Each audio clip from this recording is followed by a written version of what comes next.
हिमाचल प्रदेश में अपने पदों से रिजाइन करने वाले 3 निर्दलीय विधायक आज विधानसभा पहुंचकर धरने पर बैठ गए हैं। ये सभी इस्तीफा स्वीकार नहीं होने से नाराज हैं। पहली बार ऐसा हुआ है जब कोई विधायक विधानसभा के बाहर इस्तीफा स्वीकार करवाने के लिए धरने पर बैठे हों। ये तीनों बीजेपी भी ज्वाइन कर चुके हैं।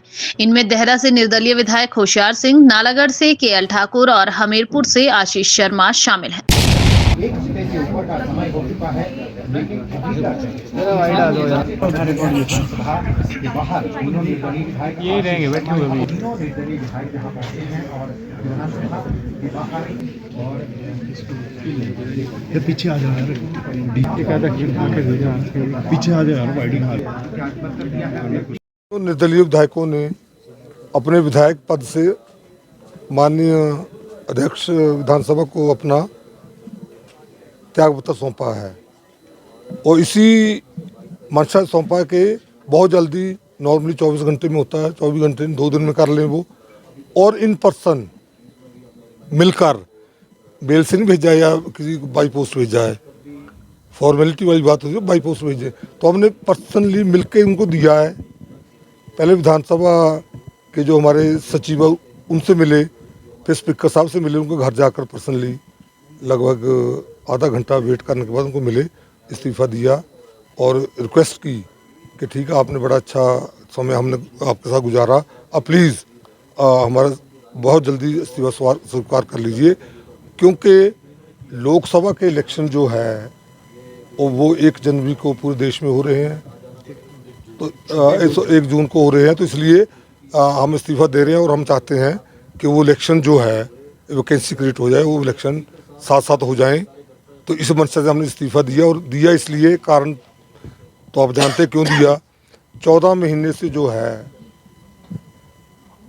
हमने प्रचंड बहुमत को उसको दिया, पूरे हिमाचल की जनता ने वो दिया इसलिए कि गारंटियां दी उन्होंने। लोग भोले भाले हैं हिमाचल के, तो उन गारंटियों में आ गए, तो उसकी वजह से अब प्रचंड बहुमत मिला, 40 सीटें उनको मिली, क्लियर मैंडेट, कोई इफ वर्ट नहीं। तो जब बात आई गारंटी को पूरा करने की, तो वो एक भी गारंटी वो पूरी नहीं कर पाए, एक भी नहीं कर पाए। एक ओपीएस की उन्होंने की है, ओपीएस की भी अभी जो पैसा वापस आना केंद्र से एनपीएस का, वो वापस नहीं आया है, और ओपीएस की गारंटी तो कहने को पूरी कर दी, परंतु दूसरे काम नहीं हुए। हम भी ओपीएस के साथ थे, हमने अपने मैनिफेस्टो में भी ओपीएस डाली थी, मैंने तो, इन्होंने भी डाली थी वो। बाकी कोई भी गारंटी जो थी, कोई भी गारंटी पूरी नहीं की। युवाओं को नौकरियां नहीं मिली, ठीक है, कहीं भी नहीं मिली। और नालागढ़ में तो विशेष रूप से जो हमारे इंडस्ट्रियल एरिया भी है, सरकारी नौकरियाँ तो क्या मिलनी थी, हमारी इंडस्ट्री में भी जो नौकरी मिलती थी, वो नौकरी भी नालागढ़ वालों के लिए लगभग फुल स्टॉप था। और जो फुल स्टॉप के साथ साथ अगर जो मिलती भी थी नौकरी ना के बराबर, उसमें भी ढंग से इंडस्ट्री वाले कोई परवाह नहीं करते थे, काम भी लोगों को मिलता था। युवाओं को नौकरियां नहीं मिली, ठीक है, कहीं भी नहीं मिली। और नालागढ़ में तो विशेष रूप से जो हमारे इंडस्ट्रियल एरिया भी है, सरकारी नौकरी तो क्या मिलनी थी, हमारी इंडस्ट्री में भी जो नौकरी मिलती थी, वो नौकरी भी नालागढ़ वालों के लिए लगभग फुल स्टॉप था। और जो फुल स्टॉप के साथ साथ अगर जो मिलती भी थी नौकरी ना के बराबर, उसमें भी ढंग से इंडस्ट्री वाले को परवाह नहीं करते थे, काम भी लोगों को। अगला कदम तो हमारा रहेगा कि अगर हम तो आपके माध्यम से हम माननीय अध्यक्ष विधानसभा तक हमारी बात पहुंच जाए, और जो वो कह रहे हैं कि स्वेच्छा से प्रेशर में कर रहे हैं, तो प्रेशर हमारे पर किसी का न था न होगा, हमने अपनी मर्जी से, ताकि हम जब हम काम ही नहीं कर पा रहे लोगों के अपेक्षा के अनुरूप उतर नहीं रहे हैं, तो 5 साल बाद ये हालात जब लोगों के पास जाना था, तो हमें बड़ी शर्मानी थी। हम चाहते हैं कि दोबारा से मैंडेट लें लोगों का, तो दोबारा से लोगों की जो लें और लोगों को बताएं कि हमने काम किया। हम चाहते हैं कि दोबारा से हम चुनकर आएँ, तो अगर नहीं होगा तो हमारे पास माननीय न्यायालय का दरवाजा खटखटाने के अलावा कोई विकल्प नहीं रहेगा। ये बात उठ रही है, काम नहीं हो रहे थे, जो भी हो रहा है सारा हमारे काम नहीं हो रहे थे, आप भी भली भांति जानते हैं कि ये जो लड़ाई है मान सम्मान की लड़ाई है। यदि आपका मान सम्मान ना हो तो क्या आप उस व्यक्ति के साथ चलोगे? छोटा सा सवाल है। हिमाचली जो भी है, देवभूमि के लोग हैं, ये किसी चीज से नहीं बिकते, क्योंकि इनका मान सम्मान बहुत ऊंचा होता है।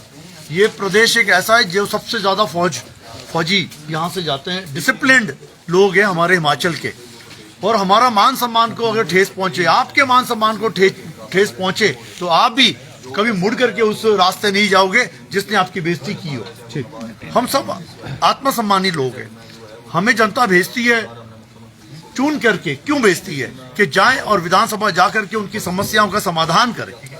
जब हमारी समस्याओं का समाधान ही ना हो, जब हम छोटे छोटे गरीबों के केस, मेडिकल केस आते हैं और उसको 5,000 की राहत नहीं मिलती है, और हम उन लोगों को जाके जवाब नहीं दे सकते जाकर के वापस विधानसभा में, जो हमें पूछते कि सर मेरे मेडिकल का क्या हुआ, 1 साल हो गया, तो उस वक्त एक विधायक की स्थिति क्या होगी आप बताएं।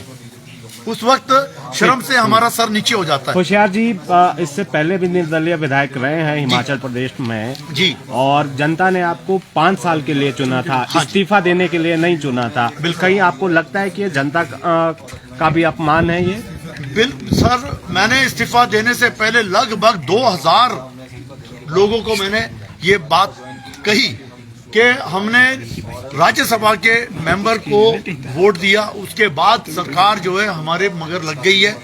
हमारी सिक्योरिटी इसीलिए हमें दी गई थी कि हमारे जान मान को नुकसान पहुंचाने की कोशिश की गई, और एडमिनिस्ट्रेशन का पूरा दुरुपयोग किया गया। जो आपके सामने आज आशीष 14 महीने उनको उसके कोई दोष नजर नहीं आया, जैसे वोट दिया वैसे वो दोषी हो गया, इंडिपेंडेंट दोषी हो गया। क्या वो इंडिपेंडेंट 6 विधायकों को खरीद सकता है कांग्रेस के? क्या वो 6 विधायक कोई बिकाऊ है? सर ये बहुत सारे प्रश्न है। ये सरकार जो है बिल्कुल जो है किसी भी एमएलए के मान सम्मान नहीं कर रही थी, कार्य नहीं कर रही थी। तब जाकर के हमने जो है निर्णय लिया, जनता को पूछ के निर्णय लिया, और जनता ने कहा कि नहीं आप छोड़ो, इस सरकार के साथ चलने की आवश्यकता नहीं है, और हमने जो है अपनी इच्छा से इस्तीफा दिया।